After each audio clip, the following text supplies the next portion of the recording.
نبی کریم صلی اللہ علیہ وسلم نے فرمایا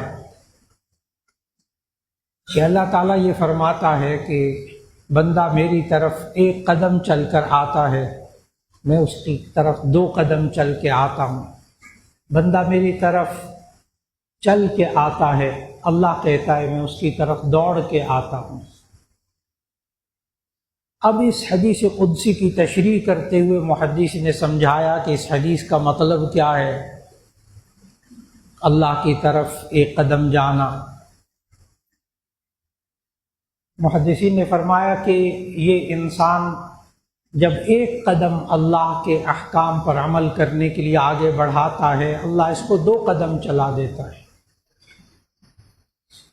یہ چلتا ہے، اللہ اس کو پھر دوڑاتا ہے۔ اگر میں اس کو آسان کر کے عرض کروں کہ اگر انسان دین پر 10% عمل کرنے کی کوشش کرے، اللہ